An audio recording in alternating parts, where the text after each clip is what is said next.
دنیا کی تاریخ میں اللہ تبارک و تعالیٰ نے صرف 2 قومیں ایسی پیدا فرمائی ہیں جو دنیا کی سب سے طاقتور اور سب سے لمبے قد والی قومیں تھیں۔ ان جیسی قومیں اللہ تبارک و تعالیٰ نے دوبارہ پیدا ہی نہیں کی۔ ان کی طاقت کا کوئی مقابلہ نہیں کر سکتا تھا اور ان کے قد اونچے اونچے پہاڑوں کی طرح تھے۔ ان 2 قوموں میں سے سب سے پہلی جو قوم اللہ تبارک و تعالیٰ نے پیدا فرمائی اس کو قوم عاد کہا جاتا ہے، اور دوسری قوم جو اس قوم کے 100 سال بعد وجود میں آئی اس کو قوم سمود کہا جاتا ہے۔ قوم سمود قوم عاد کی نسل میں سے تھی۔ ان کے بعد اللہ تبارک و تعالیٰ نے اس نسل کو ختم کر دیا اور دوبارہ ان جیسے انسان پیدا ہی نہیں کیے۔ پیارے دوستو، آج کی اس ویڈیو میں ہم بات کریں گے قوم عاد کے بارے میں، جو دنیا کی سب سے پہلی طاقتور قوم تھی، جن کی طرف اللہ تبارک و تعالیٰ نے اپنے پیارے پیغمبر حضرت ہود علیہ السلام کو بھیجا تھا۔ یہ قوم دنیا کے 2 مشہور سمندروں یعنی بحرۂ عرب اور بحرۂ احمر کے درمیان صحرائے احقاف کے اندر آباد تھی، اور تاریخ کے حوالوں میں الاحقاف کو ہی قوم عاد کا مسکن بتایا گیا ہے۔ پیارے دوستو، احقاف کا یہ علاقہ کبھی بہت ہی شان و شوکت والا اور سرسبز و شاداب ہوا کرتا تھا، لیکن آج کے دور میں یہ ایسا صحرا بن چکا ہے کہ بڑے بڑے نامور وہاں پر قدم رکھنے سے ڈرتے ہیں۔ احقاف کے صحرا کی یہ وادی اس قدر وحشتناک ہے کہ اس کے اندر قدم رکھنا خودکشی کرنے کے مترادف ہے۔ پیارے دوستو، جس صحرا کے اندر قوم عاد آباد تھی، اس صحرا کے اندر آج خشک ریت کے بلند و بالا ٹیلے ہیں۔ اگر کوئی چیز اس میں گر جائے تو وہ لمحوں کے اندر غرق ہو جاتی ہے۔ بے شک احقاف کا یہ صحرا اللہ تبارک و تعالیٰ کے دردناک عذاب کی ایک بہت بڑی نشانی ہے۔ کسی زمانے میں یہ علاقہ سرسبز و شاداب ہوا کرتا تھا۔ یہاں پر باغات، ٹھنڈے پانی کے چشمے، آبشاریں اور بلند و بالا عمارتیں ہوا کرتی تھیں اور خوبصورت محلات ہوا کرتے تھے۔ اس علاقے میں اس وقت کی دنیا کی سب سے سپر پاور قوم یعنی قوم عاد آباد تھی۔ یہ لوگ انتہائی طاقتور اور مالدار لوگ تھے۔ یہ قوم اتنی طاقتور تھی کہ بڑے بڑے پہاڑوں کو تراش کر ان کے اندر اپنے محلات اور گھر بنایا کرتے تھے۔ تاریخی کتابوں میں ان کا قد 40 ہاتھ بتایا گیا ہے اور ان کی اوسط عمر 900 سے 1000 سال تھی۔ ان جیسی قوم اللہ تبارک و تعالیٰ نے دوبارہ پیدا ہی نہیں کی۔ یہ ایسی قوم تھی جن کو کوئی بیماری نہ لگتی، اور نہ ہی یہ لوگ بوڑھے ہوتے، اور نہ ہی ان کے ہاتھ پاؤں کمزور ہوتے، اور نہ ہی ان کی نظر کمزور ہوتی۔ یہ 900 سے 1000 سال کی عمر میں ہمیشہ جوان اور تندرست رہتے ہیں۔ یہی وہ خوبی تھی جس وجہ سے یہ قوم بہت زیادہ پھیل گئی اور دنیا کی سپر پاور قوم بن گئی۔ جس طرح کہ اللہ تبارک و تعالیٰ قرآن پاک میں ارشاد فرماتا ہے کہ ان جیسی قوم اور ملکوں میں پیدا ہی نہیں کی گئی۔ حضرت ہود علیہ السلام کو یاد کرو جبکہ اس نے اپنی قوم کو احقاف میں ڈرایا۔ دوستو، قوم عاد کے 13 قبیلے تھے، جس طرح کہ حضرت علامہ جلال الدین سیوطی رحمۃ اللہ تعالی علیہ فرماتے ہیں، اور قوم عاد ہی وہ قوم تھی جس نے طوفان نوح کے بعد سب سے پہلے بت پرستی شروع کی اور شرک کی بنیاد رکھی۔ بت پرستی میں پڑنے کے بعد اس قوم نے کفر و شرک اور ظلم کی حدیں پار کرنا شروع کر دی۔ اس قوم نے اللہ تبارک و تعالیٰ کی وحدانیت کو چھوڑ کر پتھروں کو اپنا خدا بنا لیا اور ان کی پوجا کرنے لگے، اور گمراہی، جہالت، بے حیائی، جھوٹ اور زنا جیسے گناہوں میں ڈوب گئے۔ اس قوم کے لوگ اتنے وحشتناک تھے کہ جب یہ لوگ کسی غیر عورت کو دیکھ لیتے تو اس کے ساتھ زنا کرتے، یہاں تک کہ اس کو ہلاک کر دیتے۔ انہی بدعمالیوں کی وجہ سے اللہ تبارک و تعالیٰ نے اپنے پیارے بندے حضرت ہود علیہ السلام کو اس قوم کی طرف پیغمبر بنا کر بھیجا۔ جس طرح کہ اللہ تبارک و تعالیٰ قرآن پاک میں ارشاد فرماتا ہے، اور ہم نے قوم عاد کی طرف ان کے بھائی ہود علیہ السلام کو بھیجا۔ انہوں نے کہا کہ بھائیوں، اللہ تبارک و تعالیٰ کی عبادت کرو، اس کے سوا کوئی معبود نہیں، کیا تم ڈرتے نہیں؟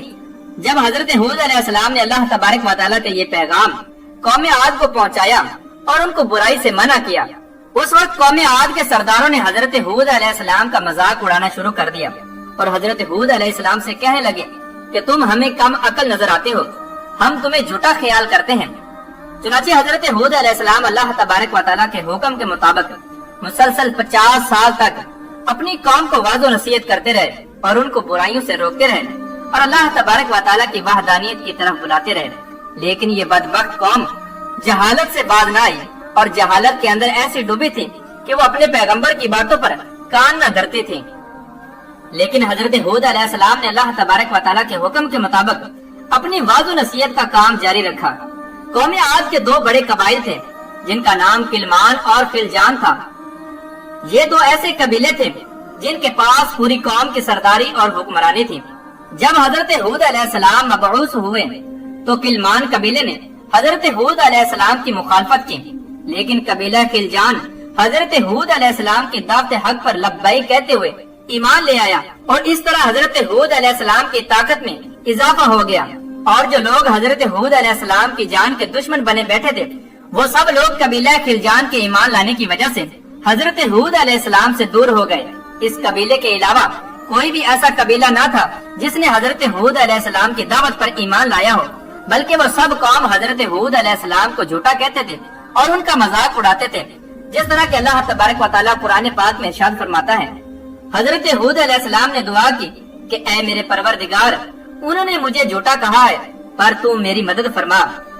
اللہ تبارک و تعالیٰ نے اپنے نبی کی فریاد کے جواب میں ارشاد فرمایا، اے نبی علیہ السلام، یہ بہت جلد اپنے کیے پر پچھتائیں گے۔